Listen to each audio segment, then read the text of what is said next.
Bonjour, comment Andrea? Nous sommes ici pour nous faire l'émission sur Bostra TV. Ok. Titre d'ango est les navires de guerre thème les agents de la maison maternelle. Et Salamaki le 22 août 2022. Dans le lot, le 23 août 2022. Ok, sans plus tarder, Natiango. Ndenge tozalaki expliquer.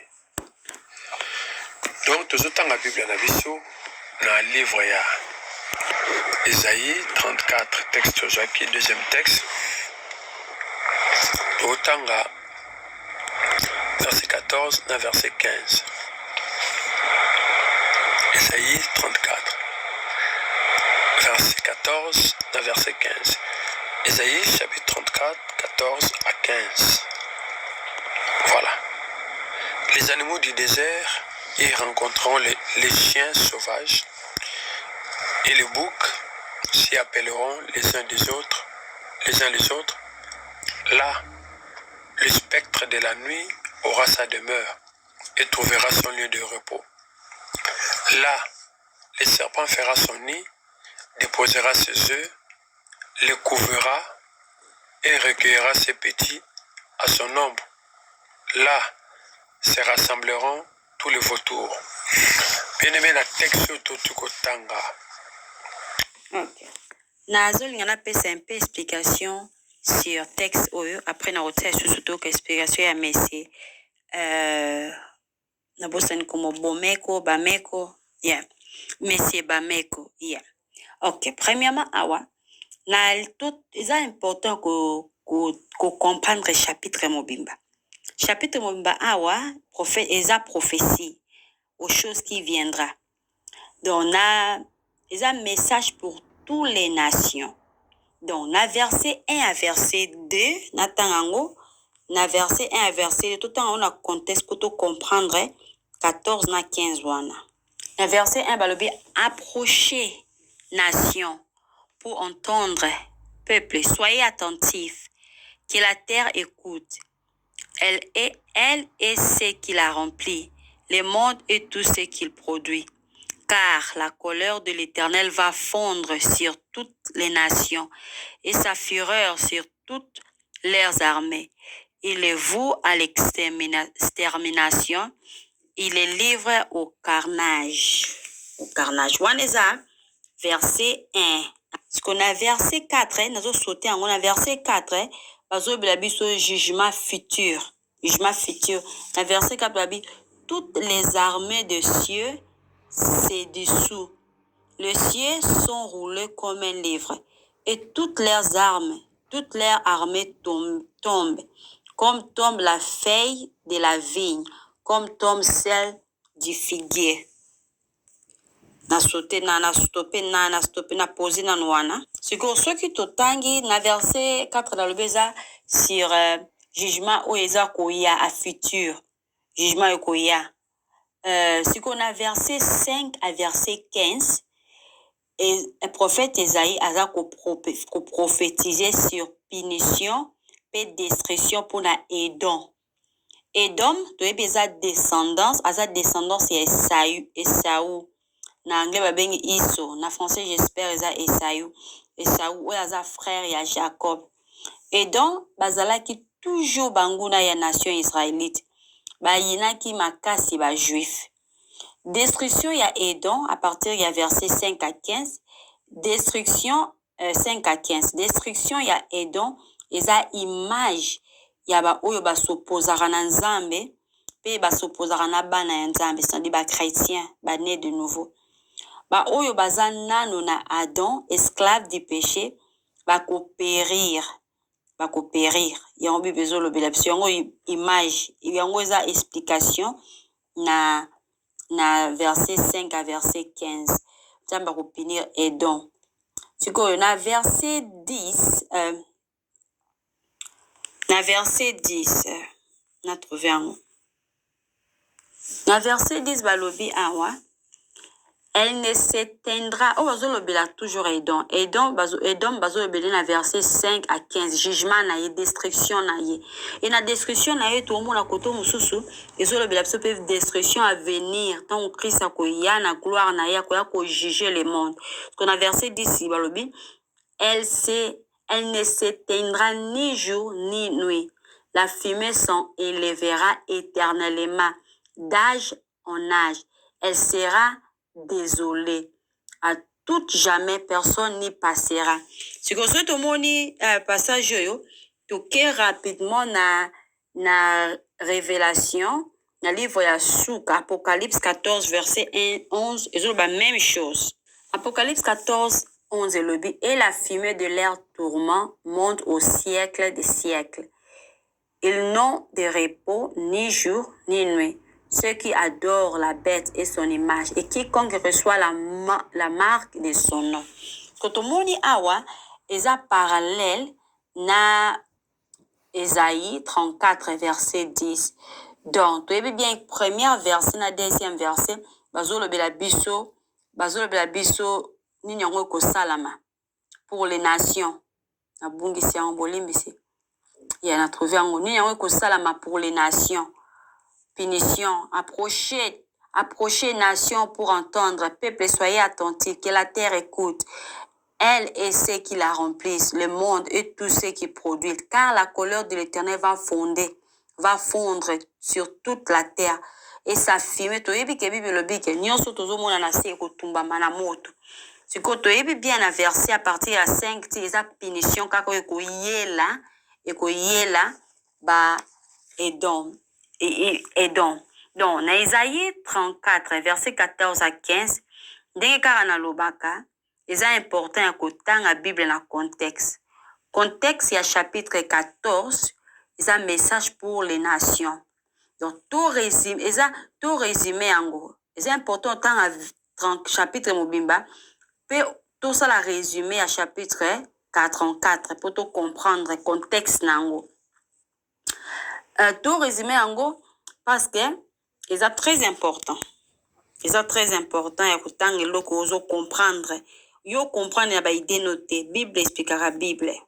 Donc avant na tama loba ya Monsieur Bameko, tozali ko résumé verset 34. Verset 34. Pe to ko expliquer verset 15 à 16 au Monsieur Bameko azako loba. Nenga kina pesa résumé. Pour Monsieur Bameko, azamo kambi ya la sémence na Paris. Dans sa vraiment difficile au bengango église la sémence. Pour eza côté ya Yesu te. Mais eza côté ya mingi ba stratégie, deni ya ko vaincre ba lien, deni ya ko bima na sorcellerie, ya ko bima na ba lien, ya ko bima na ba makila ba hôtel, eza vraiment difficile na kambwana ko comprendre ngo. Ndenge nini tokangolama soki batiaki biso elongi ya vieillesse, ndenge nini ya kobima na famille oyo badivorcaka na âge moko quelconque, biloko wana nyonso vraiment eza importante, eza biblique te. Parce que eza vraiment te ko tenir bibliquement. Et ça va ta stratégie évangile nde mutu ememaka salut. Ceux qui évangile les a prêché nde mutu kosala ke église existe. Parce que évangile des puissance de Dieu pour le salut des hommes. Eza te ba stratégie bakanga bino batie bino elongi ya bakoko bobalaka te bo divorce yango te yango sauvera te. Donc pour bato bakanga bango batie wa bilongi ya bakoko, il faut bokangwama. Après ko kangwama ezelo mususu faut bokangwama lisusu. Ezalaka bokangwama na biloko ebele. Mokolo ndenge yango vraiment bozala libre, totalement libre. Koyekola sur sorcellerie et sauvera te. Koyekola nde Bible na contexte nango parce que maloba nzambe nde yaka na lumière. Donc na chapitre oyo ya Ésaïe 34, eza ko semble être une vision de la fin des temps. Et donc Asa utilisé comme un exemple typique de la colère de Dieu. Autrefois, Azala qui peuplé, puis Azala qui fertile. Kasi sikoyo, oyo eza oyo kosalama azo bafutur nango azalaki peuple ntango prophétie wana epesamaki mpe azalaki fertile me kasi akokontinue kozala bongo te mpo nzambe esa alobi azalaki mpe l'une des régions le plus akokoma l'une des régions les plus désolées de la terre habite ekozala oyo bakovivre wana habitation principalement aux habitations des bêtes sauvages des oiseaux et des reptiles Esaïe wana yango 10 na 15 balobeli biso donc totangaki yango déjà pe eza connecté nini prophétie oyo esalamaki na livre ya Abdias so totali Abdias 16 Abdias 17 eza focalisé mingi sur Edom le prophète Esaïe aza ko avertir aza kosala défi ya ba âge futur donc maloba na ye kokokisama maloba na ye eza inspiré de Dieu alobi à propos ya Edom bomona profession na pesi toke esalami bomona ekosalama prophétie mosusu eza similaire na oyo eza pe na Esaïe 13 21 à 22 abazolobela bandoki te donc prophétie yango ekosalama mpo nzambe nde moto alobeli Esaïe aproklame yango aloba yango avant esalama donc passage oyo ezolobela te eloko ya bandoki bokangami boza liye bato moko mpe bazoya mpo badétruire bino bato moko baza bagardien na bino ezolobela yango te bajuif bazalaki mpe na basuperstition donc na verset natanga ndeti verset 14 ya Esaïe 34 balobi awa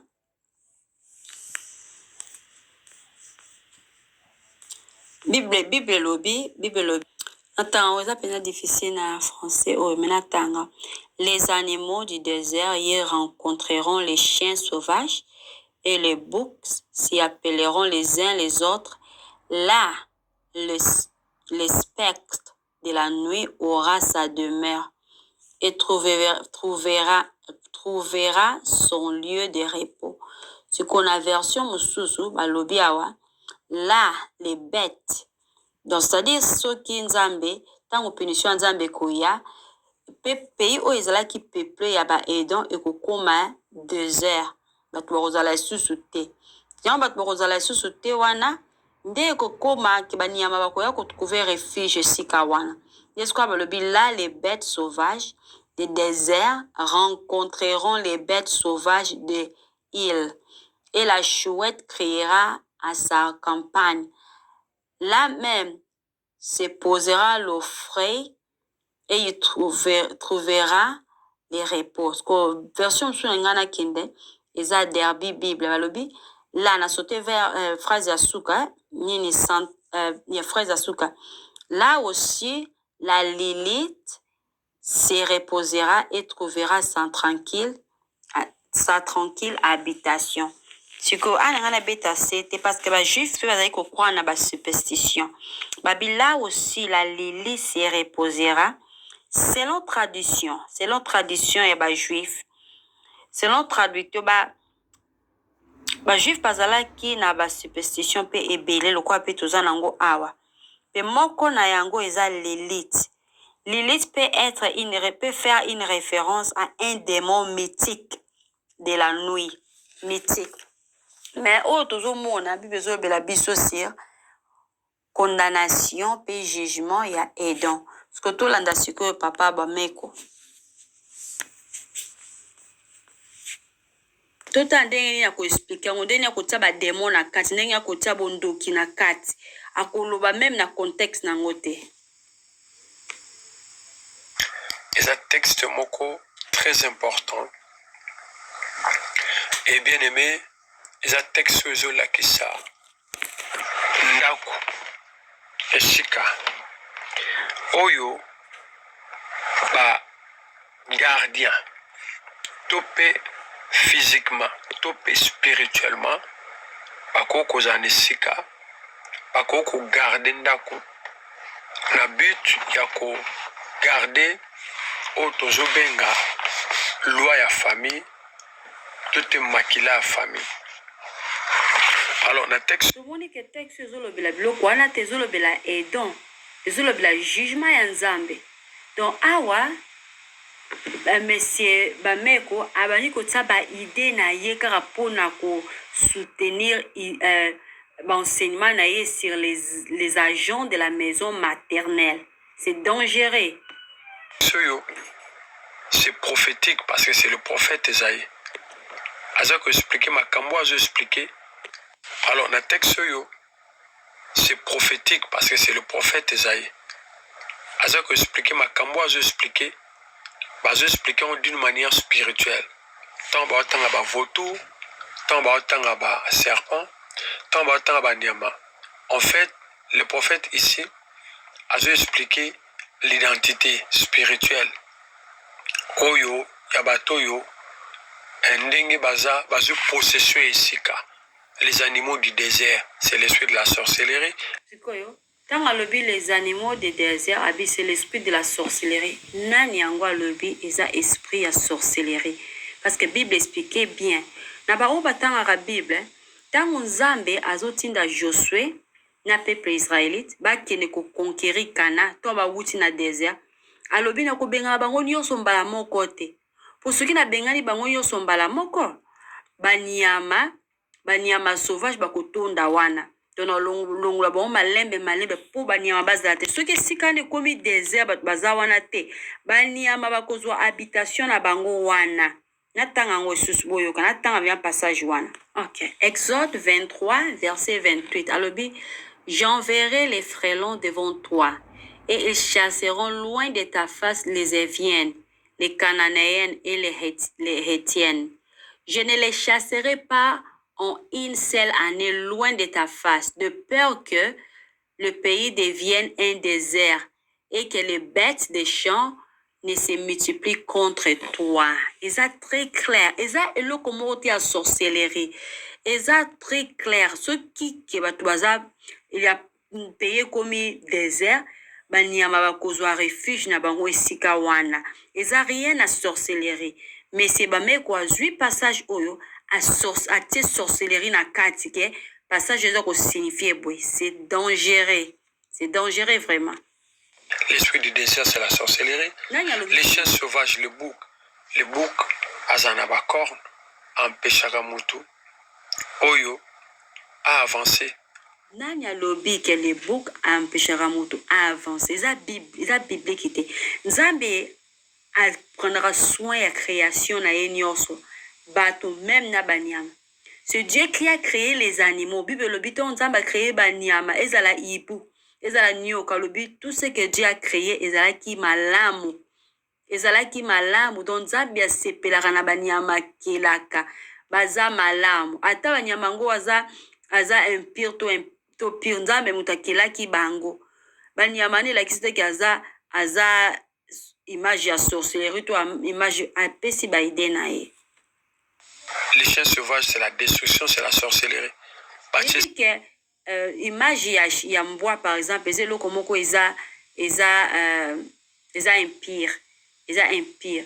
Mais nyama nde Nzambe akelaki ezaka une façon Nzambe ngaki kolakisa bana Israël différence entre ce qui est pire et ce qui est impire. Yango moni tango apôtre Paul azwaki vision ya banyama oyo Nzambe alobaki balia te basimba te eza impire. Ayebisi apôtre Pierre azwa yango alia yango lobi non natikala kolia yango te.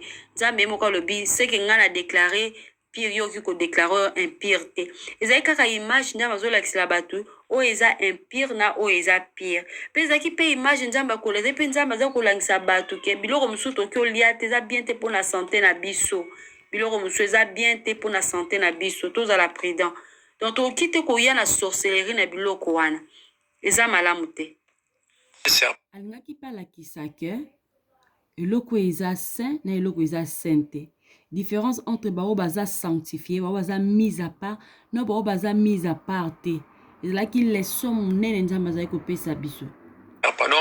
Ah, ce que tangi texte na bomoto na mayele omona balobeli banyama. En fait, on ne parle pas des animaux. Yeah, bato lobela banyama na sens que Nzambe azolakisa punition na destruction ya nation ya Edom. Comment ko détruire ango esika oyo ezalaki peuple akokomisa yango désert esika moko aride banyama bakoya wana elakisaki bongo elakisa eloko mosusu te ya spirituel wana eloko moko te balobela baidentité spirituelle balobeli mpe te baidentité spirituelle wana eza ide na yo papa yo nde moto tie ide wana balobela bapuissance oyo bato baza koutilize na sika eske bese bamoko bomeko alobeli kutu edon azwi kaka passage wana atie ide na ye aluki kumeme aresume passage na mobimba ta étudie yango te bible eza bible mobimba ezolobela te sorcellerie na biso tomonaka na baafrike wana to sorcellerie awa na europe non bible biti ya bible eza mpo toyeba krist mpo toyeba ye na koyeba ye nde toza sauve sika moko na demeure na bango baponi maintenant na ndako ya mama nde tozakoloba eza na bandako mosusu ndenge ezali l'homme fort la femme forte oyo mpe l'homme fort ye moko akozala mpe gardien spirituel et physique ya ndako awuti eza bandako mosusu mpe l'homme fort azali oyo atia établir bato na ye baagent selon baalliance na bango ndenge ezosalema nyonso wana eza mpo biso tokoma na ndako ya mama c'est pourquoi il y a des gardiens oyo bazalaka na temple ndenge na explike eloko moko omoni na kati ya ndako la maison il y a des temples na esika baalliance satanique eza temple ezalaka il y a des temples physiques visibles il y a des temples spirituels invisibles à l'œil nu objectif na bango neyebi bezoloba bavautour banane basangani baopema wana c'est-à-dire que basala barituel wana c'est pourquoi nous avons des maisons oyo rituel nyonso ya famille esalemaka na ndako moko ndenge nini yo yebi ke rituel nyonso ya famille esalemaka na ndako moko seke ozalaki sorcier po ndenge nini oyebi biloko oyo eza ya ténèbre parce que koto moko bible ezobela biso toyeba mokie naluka natanga passage yango faute de temps soki na se rappele na okoma yango wana quelque part na bible alobaki toyeba mokie oyo etali ténèbre mais ezosimba lokola misi ya bomeko ayebi tellement ebele sur ténèbre ozomona makambo nyonso eza rituel ya famille ezalaka na ndako moko cette maison est considérée comme un temple oyo on n'a plus besoin ya obenga ennemi déjà azalaka wana c'est le temple c'est pourquoi omoni à travers bagardien omoni bien aimé à travers bagardien nde ozomona bato ya mayele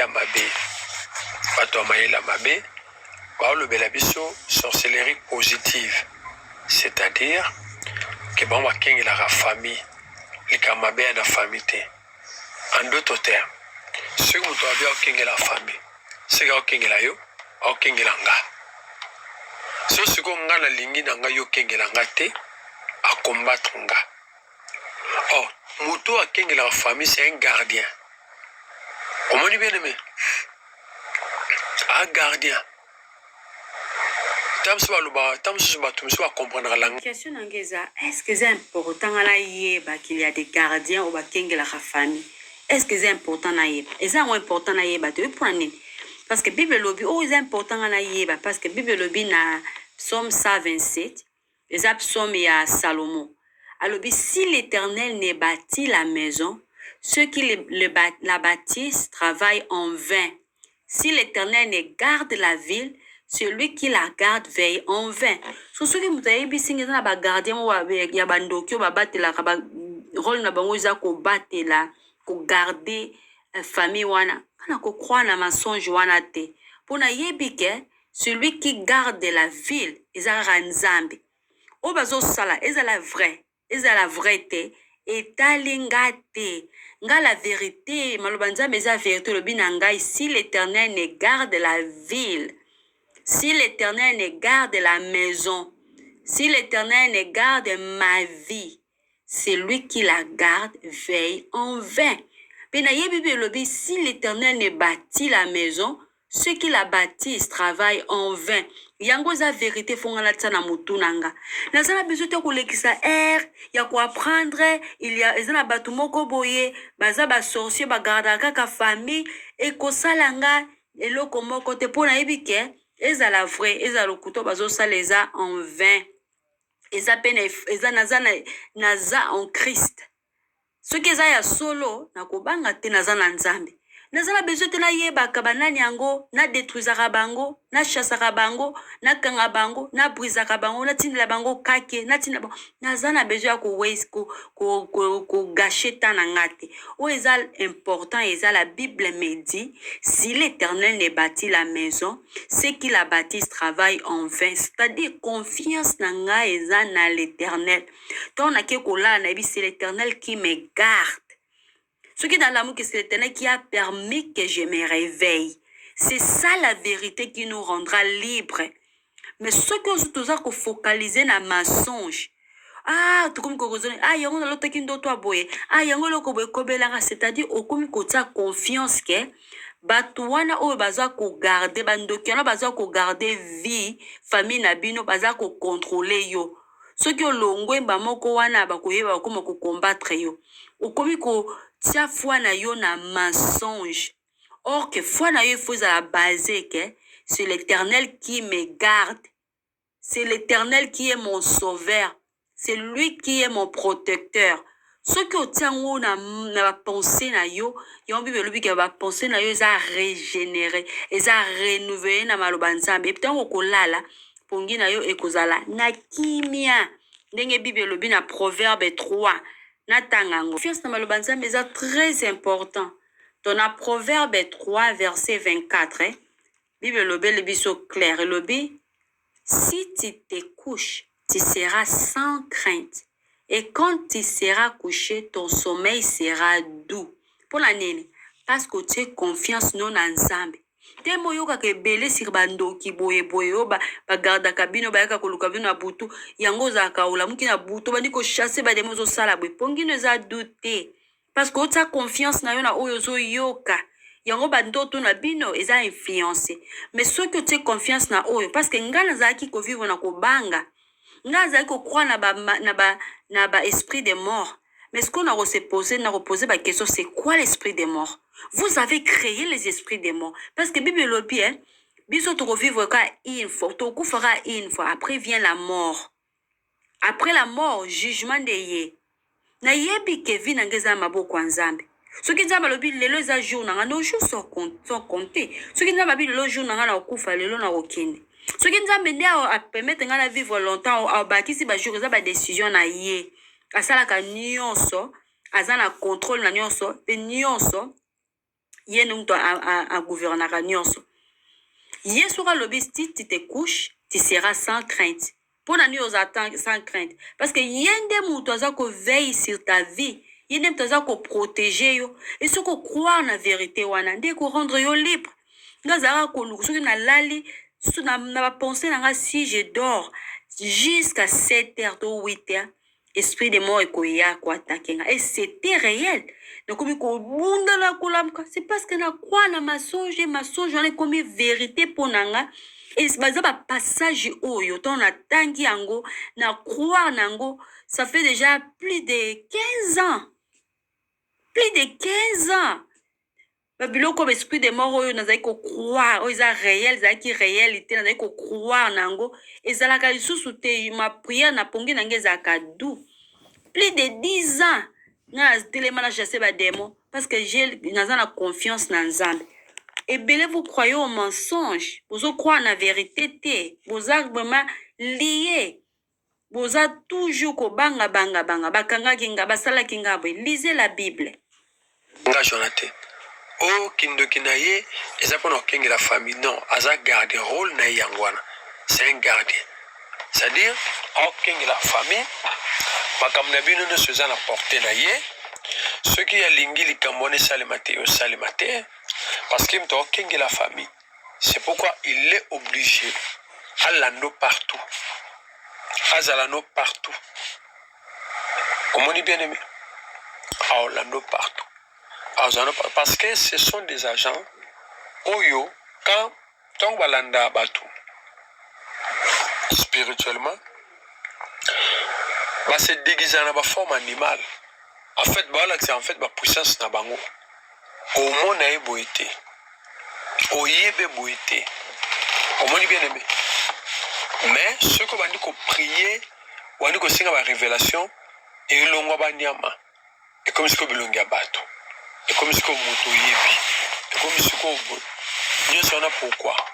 Parce que simplement, bien aimé dans le Seigneur, Ezama Kamboyo et Sengela Kizalandenge wana. Selon la loi de la maison. C'est pourquoi on dit, Tango, tous a combattu, qui nous combat. Mais la plupart, sur 100% bitumba na biso, la plupart des autres en rêve. Et ça, c'est leur rôle. Parce que le problème est que tous autres ont confiance na biso na ba rêve, tous autres dépendent na ba rêve, nani yango. Asa plus puissant que Dieu. Nani yango za la capacité à quoi kotsaka ba rêve a tie ba pesio bandoto. Nani yoko salango. Oyebi kote ba penser nanga. Na yebi kote ba penser na yote. Nani yango za la capacité à koyeba bandoto ya bato. Owa kotsaba bandoto na mutu. Mutu moko taza capacité wana. Soki tozaki na capacité wana, mais Pharaon alingaki koluka Joseph te. Nabucodonosor alingaki koluka Daniel, alingaki kobengisa Daniel te. Petango Daniel to Joseph bayaki devant Nabucodonosor na Pharaon, babaki c'était Nzambe ne muta révélé yo. Nzambe ne muta sepeli alakisa yo biloko eza caché. Ça dit diable aza ayebi même pas nini yo zo raisonner pour aza omniprésente, aza omnisciente, ayebi nyonso te, aza limité. Aza limité. Mutu moko to kyo bandoto, aki ko affecter bandoto no bandoto ne za affecter na oyo za ko croire. C'est ça le rôle du diable. Diable aza le père des mensonges.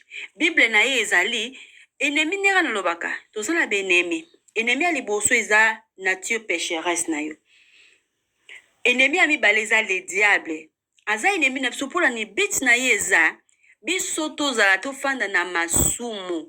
Ayebi ke Nzambe aza juste, Nzambe aza saint, pe Nzambe alingaka te masumu. Donc bit na ye ezali biso to kwa na mensonge, to yeba vérité te oyo ko rendre biso libre. Vérité oyo biso ko rendre biso libre, eza vérité sur Christ, sur sa personne, pe na mission na ye. Eloko nini pourquoi Christ est venu? Yango nde mutu diable azolinga to yeba te. Alingi to croire dans lokuta. Christ a bengue le père des mensonges. Aza le père de Aza mobomi depuis le naebandel. Bit na yeza to croire na lokuta. Bit yeza to demeurer na masumu. To demeurer na lokuta. Bit na ye ezali total la Christ te. Mais to croire na ba superstition, to croire na lokuta. Yango yaki pa ya F. Aye kotia doute na F. Aye kotia doute pour Christ Yves a douté Nzambe. Boko passer batana bino koyeba si bandoki ya famille ba lien sanguinaire biloko wana nyonso motolo esika ebukama eske ebombanaki boko passer batan wana ekosunga bino te. Bible lobi il faut ozala naître de nouveau. Yango est important. Le livre ya Isaïe 34 bazolobela biso sur jugement à venir. Jugement à venir, ce qu'on a ça la question à poser. De quoi sommes-nous sauvés? Na doctrine chrétienne, na doctrine chrétienne ya au propos ya sali, Bible zolobela biso nous sommes sauvés de la colère de Dieu. C'est-à-dire jugement, colère de Dieu, c'est jugement contre masumu. Pe biso toza basumu ke. C'est vrai na Romains 5:9, Bible lobeli biso na tangango. Bible lobeli na Romains 5:9. À plus forte raison donc, maintenant que nous sommes justifiés par son sang, serons-nous sauvés par lui de la colère. Dans 1 Thessaloniciens 5:9, car Dieu ne nous a pas destinés à la colère, mais à la... Pardon, car Dieu ne nous a pas destinés à la colère, mais à l'acquisition du salut par notre Seigneur Jésus-Christ. Donc notre péché, masumu na biso, nous a séparés de Dieu. Il faut toyeba yango, c'est très important. Nos péchés nous a séparés de Dieu. Et la conséquence du péché est la mort. Bible le dit dans Romains 6, 23. Le salut biblique est fait référence de notre délivrance de la conséquence du péché. Et elle implique donc, l'élimination du péché. Donc, tant où est en Christ, tes péchés sont pardonnés. Ils ont le péché où ils ont passé, présent, et où ils ont la futur. Donc, Dieu seul peut éliminer les péchés et nous délivrer de la peine du péché. N'attends rapidement 2 Timothée 1:9. Bible le bel biso. Si vous avez la Bible, les amis, et puis vous tanga 2 Timothée 1:9 le bel biso, qui nous a sauvés et nous a adressé une sainte vocation, non pas à cause de nos œuvres, mais selon son propre dessein et selon la grâce qui nous a été donnée en Jésus-Christ. Grâce se trouve caractère na Yesu, avant les temps éternels. La grâce est selon la grâce qui nous a été donnée en Jésus-Christ avant les temps éternels. Le passage monsieur soupé on a lu tout tangeza. Tite 3:5, il nous a sauvés non à cause des œuvres de justice que nous aurions faites, mais selon sa miséricorde, par les baptêmes de la régénération et les renouvellements du Saint-Esprit. C'est ça le message qu'il faut la prêcher. On est salut. Toi, vous êtes délivré de quoi? Baliente, aux amosumu qui par nature, quand dans un mesa sérieux, dès les premiers jours, oyo botame, dès mokolo oyo motema ne komi ko beta na libuma mama na yo. Donc, comment Dieu sauve-t-il? Ndenge ni nzamba biki sarabiso, na doctrine chrétienne du salut, Dieu nous a sauvés par Christ. Par Christ. Bon, il y a un passage très bien, Jean 3:17, Jean 3:16, Jean 3:17. Bible lobby, Dieu, en effet, n'a pas envoyé son Fils dans le monde pour qu'il juge le monde, mais pour que le monde soit sauvé par lui. Bible lobby na biso na ba oyo ba croire te, baza déjà jugé. Donc, jugement, ils ont refusé qu'on croit à ce qui est écrit. Na message au Christ aye ko me biso. Ule ya kolekisa tana ba demo ba famille wana luko yeba. Soki okufi okena lola. Et pourquoi okena lola? Ça te pour leki na ba délivrance. C'est ça pourquoi? Ça te pour ulamuki na tongo bandi ko détruire ba gardien ya famille maternelle. Et ça te pour bandi ko détruire bandi ko kata ba lien o ekanga maki. Non non non. Et ça pour faut yeba koza mo sumuki. Masumu no à chaque fois et puis ça ranzambe kanda. Kufanda tozo relaxio zo bake o zala ngo faute nanga te batanga dem batanga esprit ya koyiba, esprit ya kofinga, esprit ya koyina, esprit ya kotonga, esprit bamvutanga, eza mvutema, babotanga pe esika mo pete Bible lobike nganga apesaka mwana to bamemaki na mai. Mutu nyonso Nzambe ne mutu apesaka bana. Diable aza mokelite, nganga za mokelite. Ce sont des mensonges. Vous croyez, vous croyez aux mensonges. Bible le dit plus précisément, c'est la mort de Jésus sur la croix et la résurrection. Desika tozui notre salut. Na Romains 5:10. Nazotanga parce que c'est important. Na Romains 5. Na Romains 5:10 Bible le dit, car si lorsque nous étions ennemis, nous avons été réconciliés avec Dieu par la mort de son Fils à la colère. Non, pardon, mais car si lorsque nous étions ennemis, nous avons été réconciliés avec Dieu par la mort de son Fils, à plus forte raison, étant réconciliés, serons-nous sauvés par sa vie. Salut, la vie à Christ, que Christ a fait pour nous. Mes frères, mes sœurs, please, autant avec écriture. Dans Ephésiens 1:7, Bible le dit, en lui, nous avons la rédemption par son sang, la rémission des péchés, selon la richesse de sa grâce. Please, bandekodanga, je vous en supplie, botanga. Ba écriture eza ko indiquer clairement que le salut est le don gratuit et immérité de Dieu. Dit besoin dans Ephésiens 2:8, par la grâce que vous êtes sauvés au moyen de la foi. eza disposé que par la foi en Jésus-Christ, ce qu'il a fait. Bolekisa ba air te akoshazaka ba démon, bolekisa ba air na biloko wana te. Soki chaque jour, chaque fois, chaque année, bolia kaka, bokanga kaka, bolia, bosa libre te. Bozomona te que vous êtes condamné, bozo vivre te na liberté. Vous qui dites, bozo loba boza ba chrétien. Et c'est ce que vivre ma Christ bengela biso ya koshasaka ya ko détruire. Tout dans la Bible pour toujours confiance en Christ, en Jésus-Christ. Parce que papa bameko asala ba étude biblique ndenge Henri Konde asala kana chaîne ya YouTube Henri Konde étude biblique. Parce que na ba enseignement ya kotanga Bible na contexte na nde sika efunga bato miso. Maloba nzambe eza riche. Bible lobi na livre o eza passage nanga préféré na Psaume 19. Na Psaume 19 tato natanga mukende Bible lobi bon na tia susu muke kuna. Lobi la loi de l'Éternel est parfaite. Elle restaure l'âme. Le témoignage de l'Éternel est véritable et rend sage l'ignorant. Les ordonnances de l'Éternel sont droites. Elles réjouissent le cœur. Les commandements de l'Éternel sont purs. Ils éclairent les yeux. La crainte de l'Éternel est pure. Elle subsiste à toujours. Les jugements de l'Éternel sont vrais. Ils sont tous justes. Ils sont plus précieux que l'or, que beaucoup d'or fin. Ils sont plus doux que le miel, que celui qui coule de rayons. Ton serviteur aussi en reçoit instruction. Instruction ezaka na maloba nzambe. Buta la Bible te na ba pensée que ba lien familial bakanga kinga be butanga ngo na contexte. Ne boko se réjouir na maloba nzambe parce que na lumière avec Christ nde to mona lumière pe to komona vie parce que vie ya solo e butaka na maloba nzambe. No ma bozo tanga Bible po bo chassaka bo détruisaka. Bozo mona te que vous n'êtes pas libre. Vous vivre toujours dans Kobanga. Maloba nzambe alobi eza doux que le miel, que celui qui coule des rayons. Balobi yango. Abi qui connaît ces égarements? Est-ce que oyebi bobungi na yo? Tout ça vraiment aveuglé na masumu. Eza kaka na kotanga maloba nzambe nde okoyeba tes égarements. David alobi pardonne-moi ce que j'ignore.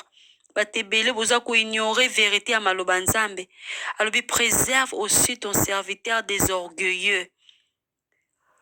Oh botanga maloba nzambe parce que lumière eza na maloba nzambe. Eza na maloba ya papa ba me côté, eza wana te. Natia lisusu yenda. D'autres on a rêve pourquoi? Parce que dans le rêve, pas une forme d'identification spirituelle. Ndenge ni yoyebi papa. Eza wapi ozozwa ngo wapi? Ozalaki ndoki ubizaka ba masolo bouche à l'oreille yo croire nango pe bani côté yango bani ko yebisa ngo bato. C'est dangereux papa ko telema devant nzambe parce que ozo prêcher tes vérités. Bato wa mona kaka bandoki. Oyo kota pour comprendre ce que c'est l'identification spirituelle. Et bien aimé dans le Seigneur, et senga la biso, bien aimé, au prier, aux en révélation. Révélation vient que dans la parole. Malobanza mende révélé biso qui Dieu est. Et là c'est que oyo nzambe asalaka, oyo nzambe azali, aza sauveur, aza créateur. Quand tu n'as pas de révélation, oye bate, est-ce que bien aimé, yuzu mona nyam, atanya maoloba, atanya mabimisi ngongo, mais yo tambola kana nyama te, omona ka nyama. Mais il faut Moutouana s'identifier. Comment on dit bien aimé? C'est pourquoi on dit, nous expliquons dans Nouana, ndenge makambo elekaka. Comment on dit bien aimé? Ndenge nini oyebi makambo eleka parce que nzambe ninga sali mutu mutu akiko bonga maniama te. Cercueil oki ko changer comme ma voiture te. Wana eza ba mensonge, ba croire, ba année, ba benga ngo ba superstition. Eza vérité te. Alors, dans ndenge makambo elekaka, on constate on moni presque à ce qu'on maman lobi. On mona que biso nyoso to bota makandenge mokote. tobotamaka ndenge moko te. Eza na bato baluka mo pa banganga. Eza na bato basala bango cérémonie avant botama. Omoni ki azo kotanga Bible te. Pardon, nazo conseiller na bato. Soki boke na YouTube ofini Henri Condé, omona ke Henri na mwasi na ye bazo sala ba petite biblique. Eza na bato. Toye tokutana. Maintenant na kokutana wana. Ba esprit o eza na bandako. Tengini oyebi. Ekolinga te selon bango e perdre biso. Omoni mutu nyonso alobaka kenga bakoko bakengelaka nga, bakoko babatelaka nga, ayebaki aza contrôlé, ayebaki aza surveillé, ayebaki aza sous la manipulation. Et ça vrai te na sens que mutu moko te aza omniprésent. Mutu moko te contrôler yo. Nga naza na Europe, mutu aza Afrika contrôler nga te. A contrôler nga te makila, toza connecté na makila. Biso nyonso soki to tracé yango to uti na Adam. Mais makila na ngai, bana nanga na botami, toza lokwana tola makila moko na bana nanga. Mais makila moko eza physique. Physique, il n'y a pas la spiritualité na wana, ezate. Biso ne to créer spiritualité wana. Oyo nde to passé yango eza kaka masumu o bazobenga le péché la nature pécheresse yango nde to pasaka yango parce que to uti na Adam yango mais dans un contrôle pour to makila moko ezalaka te eza ozo croire na mensonge ozo croire na vérité te nazo suka awa natanga passage moko ya muke na mona ki za pena très important. Na Exode 20, verset 5, Bible lobby, tu ne te prosterneras point devant elle, tu ne les serviras point, car moi, l'Éternel, ton Dieu, je suis un Dieu jaloux, qui punit l'iniquité de père sur les enfants jusqu'à la 3e et la 4e génération de ceux qui me haïssent. C'est-à-dire, ngai na botame naza nature ya masumu. Makambo nyonso na kosala naza esclave ya péché. C'est-à-dire to mwana zo kola ye pe aza na nature pécheresse. Ako apprendre pe bilo bizaleli mosusu epa na nga. Soki na mama moko be na kriaka pamba papa naza respecté, ye pe sika kobima akosala yango. Mais ce que tant nzamba zo bake na pinisaka punition de père sur les enfants jusqu'à la 3e et la 4e génération a précisé yango de ceux qui me haïssent. C'est-à-dire Naba oyo baza né de nouveauté. Mutu nyonso aza né de nouveauté ayinaka nzambe. Alingaka nzambe te. Aokoza la religieux, mais ayinaka nzambe sans le savoir. Parce que aza religieux parce que azo croire na religion na ye. Azo croire na ba œuvre bonne na ye ndem te justifier devant nzambe. Mais mutu alingaka nzambe aza mutu aza sauvé. Donc aza sauvé yango nzambe atie bolingo wana na motema na ye. Pe azo dépendre na œuvre du Christ sur la croix. C'est-à-dire, à chaque fois, naza né de nouveau, naza isuté esclave du péché. Donc, malédiction, je punirai l'iniquité des pères sur les enfants. Et punition, ya nzambe, eza nanga lisusu te, ekatami. Bible lobi na Romains 1, verset 18. La colère de Dieu eza contre ba oyo soza ba injuste. Na kesusu na passage mosusu. Ézéchiel 18, 20, Bible lobby. L'âme qui pêche, c'est celle qui mourra. Le fils ne portera pas l'iniquité de son père. Et le père ne portera pas l'iniquité de son fils. La justice de juste sera sur lui. Et la méchanceté des méchants sera sur lui. C'est-à-dire, biso tozaba injuste. Ce n'est que dans la repentance, la confiance dans Christ, n'est tout rendu juste. C'est-à-dire, ce qui m'auto, au sumu qui m'a sumu na yo, et kokoya sur yo. Ce qui offandi wana bandi ko la kanonga mabe, la kinga mabe, nzaba ko punir yo na ba action na yo. Ce qui nga pe naza en Christ te, naza déjà na kanda nzambe ya ksiringaye. Au moins na se repentir. L'âme qui pêche, Bible le dit, c'est celle qui mourra. C'est celle qui mourra. Mais moutou aza justifié, c'est celle qui vivra. Parce qu'elle a justice, aza imputeux de justice. Nazwi sous passage msusu. En Luc 13, verset 2, il est répondu, Jésus-Christ a répondu avant, croyez-vous que ces Galiléens fussent de plus grands pécheurs que tous les autres Galiléens, parce qu'ils ont souffert de la sorte? Non, je vous le dis. Mais si vous ne vous repentez pas, si vous ne vous repentez, vous périrez tous égal. Oza bazoloba, ole bu pasarata ba koko na biso batata mwasi wa Malek, bi bezoloba na yo, anza bazoloba batu nyonso na mokili, repentez-vous. Tant lelo ezali, réponds-toi maintenant, crois au Seigneur Jésus-Christ et tu seras sauvé, tu seras délivré. Salut, eza momoko ezoko la sa délivrance, oza délivré de quelque chose. Tu as délivré de la colère de Dieu. Tu as délivré des péchés. Tu as délivré de yalifelo. Tu as besoin de délivrer biso na biloko wana. To dernier passage, natanga passage ya suka. Bon, on a tient moi prière mukia messe ba mek. Na Hébreu 11:13, Bible lobeli biso. C'est dans la foi qu'ils sont tous morts, sans avoir obtenu les choses promises, mais ils les ont vus et salués de loin. Ndike nazui passage te fait nazwa.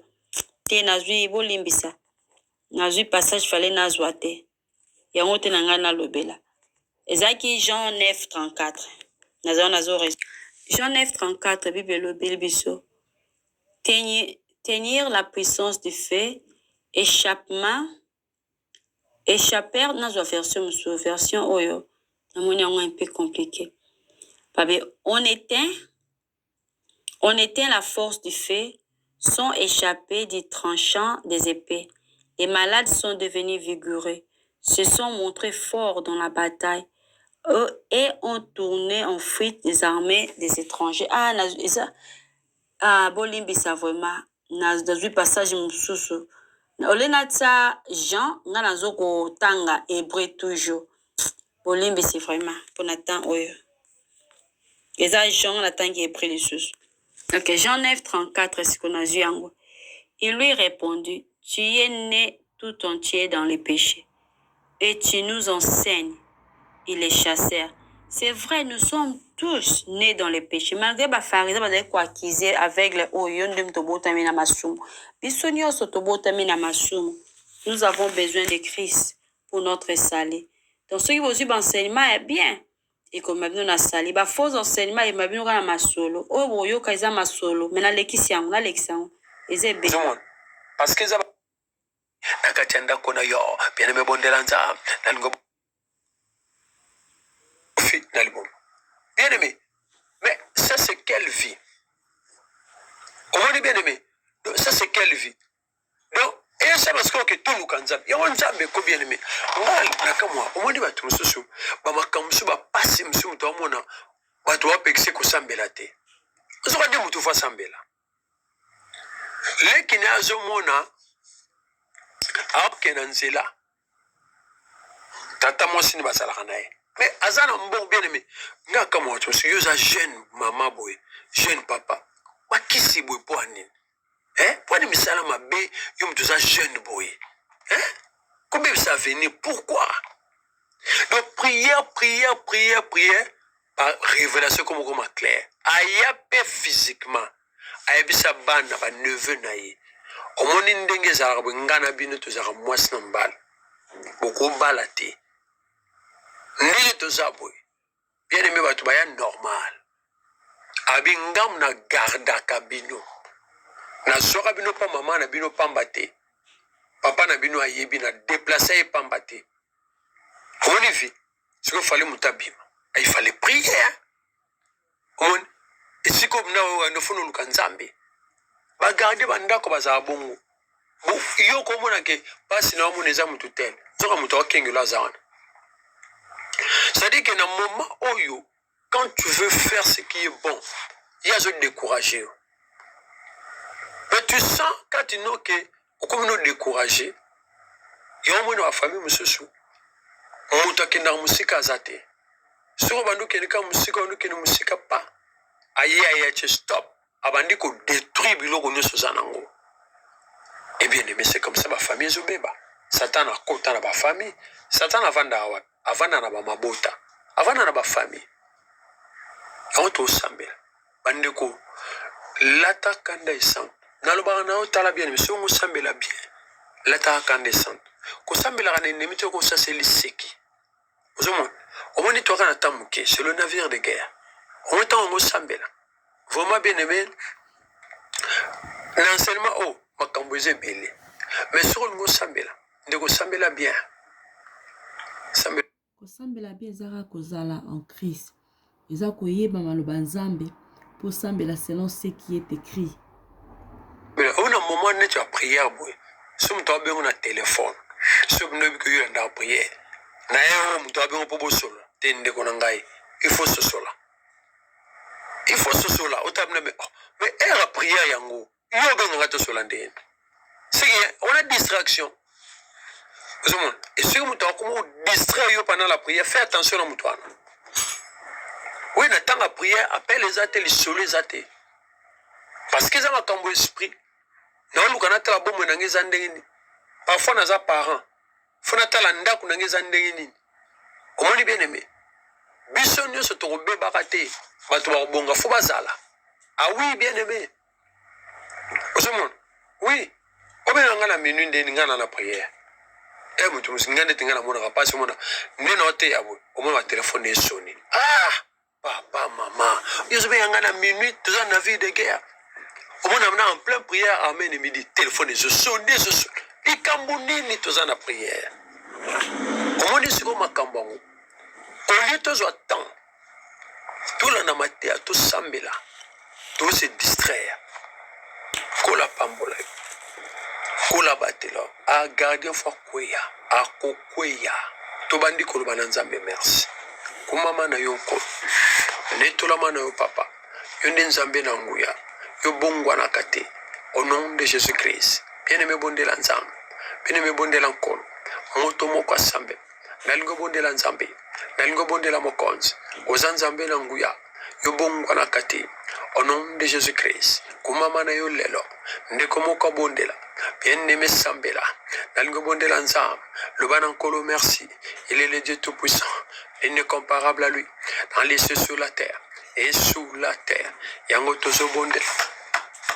Na kombo na Yesu, ozanzambe malam, ozanzambe mulingo, kumama na nkolo, au nom de Jésus-Christ, bien-aimé bonde la nzambe, senga nzambe merci, na lobi na nkolo merci, pour la bomo ya moswanga, pe ya banu ya biso, au nom de Jésus-Christ, kumama na yo mokonzi, netolama na nkolo, yone nzambe na nguya, yo bongwa na kate, loba na nkolo merci, pour na ndako na yo, pour na bomo ya mobali na yo, tope ya mwasi na yo, tope ya banu ya bino, tope ya bomo na yo, au nom de Jésus-Christ. Tozo bonde la nzambe, tozo bonde la nkolo, au nom de Jésus-Christ, la commission lelo, na netolion kolo, kumama na yo mokonzi, netolama na papa, peneme bonde la nzambe, tozo loba na nzambe, azanzambe na nguya, tozo loba na nkolo, azanzambe bolingo, moko tazalo kola, moko takokanina, yango tozo bonde la, au nom de Jésus-Christ, merci mon Dieu. Merci mon roi, tu es le Dieu tout-puissant, l'incomparable dans les cieux sur la terre et sous la terre. Matana prière, tozobonde la nzambe, kende liboso na nkolo, kende koloba na nkolo, nzambe na oki na liboso na yo, motema na ngai nkolo, na fungoli yango epa na yo, nzambe na nguya, kolo na biyano. Kumama na yo lelo, netolama na papa, dans le nom de Jésus-Christ, tozobonde la nzambe, tozobonde la mokonzi, mon Dieu, mon roi, manifeste-toi, na bomo ya moto moko, partout ce que vous allez, mawa na yo ekita, tozole la mawa, selon qu'il est écrit, c'est lui qui cache ses transgressions, ne prospère point, mais c'est lui qui les avoue et les abandonne, obtient miséricorde, matana prière, lela mawa na nkolo, ndekonanga sambe, Sambela, Tozobelela Lelo, puissance Samakila, au nom de Jésus-Christ, Beneme Bondela Nzambi, Nekomoka Sambela, Aligo Bondela Mokons, Ozobelela Lelo, puissance Samakila, Kumamana Yomokonzi, Netulamana Nkolo, au nom de Jésus-Christ, Nazobondela Nzambi, Nazobondela Nkolo, nous a sanctifié purité, Nakatianda ya bongwana kate la commission Kolo, la netolio papa, mon Dieu et mon roi, manifeste-toi, mon Dieu.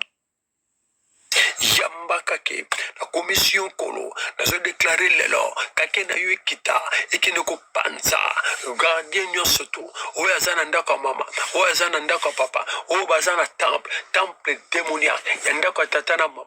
Gardien à bango, ba yamba kake, au nom de Jésus-Christ, ba yamba kake, bien-aimé Sambela.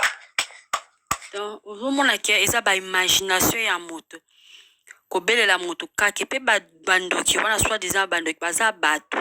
Ole to prier pour baza la sauver. Surtout zo kenda esika moko nini o Bible lobito bela kake to bela ka moto et détruire bango sika nene. Puis pe le zo recommander biso peut-être tinda moto na diable. Parce que moto kozik sa diable te ezaka tango Christ akoya nde diable kozwa punition na ye wana. Parce que soki to banto kanga bango ka to kangi to détruire bango une fois pour tout ezate chaque jour to détruire na soki awa na ba oyo bakolanda Nzambe asunga biso ba oyo tozana miso ya kofungwama Nzambe afungola miso vraiment yango mabondeli na ngai. Oyo eza les navires de guerre thème les agents de la maison maternelle ezaki le 22 août 2022. Tika ete Nzambe apambola oyo naza kosala nazosala yango mpona gloire ya Nzambe nazosala yango te mpona nazala koni mais naza na besoin ya koavertir bato naza na besoin ya kolongola bato bisika oyo parce que eza kosauve te nga mpe nazalaki boye nazalaki sauve te tant naye kocomprendre ke naza mosumu ke naye kocomprendre nature ya péché naye kocomprendre ke esengaka kaka motu moko aza religieux lisumu moko kaka ekoti na lifelo tant naye kocomprendre sérieuxité ya péché yango esali ke Nzambe alata bomoto la parole se elati nzoto eye kofanda na biso po ete pesa po ete biso tozwa bomoi na seko maloba Nzambe elati nzoto c'est la personne de Jésus-Christ l'enseignement de Christ c'est la personne de Christ eza pona notre salut nde Nzambe apesi nga ba désir otanga maloba nde en lisant la parole de Dieu en méditant la parole de Dieu nde naye ko comprendre ke biloko ebele nazali ko croire ezalaki vérité te pe bandoto nanga ezalaki affecté à ce que je croyais et ce que je croyais ezalaki te biblique ezalaki ka ba pensée ba imagination na bato. Mais je crois bien que le diable existe. La sorcellerie existe. Bible même la manipulation, c'est la sorcellerie. Je sais que ces choses existent, mais biso to exagérer sur rango to komi ko baksa bilo comme susu ezala raté. Bit ya diable eza garder biso na ignorance. Bible ya diable eza a exposer biso na masumu. Et tant que tozo péché, eza volontaire. Donc que Dieu vous bénisse. Merci. Bye bye.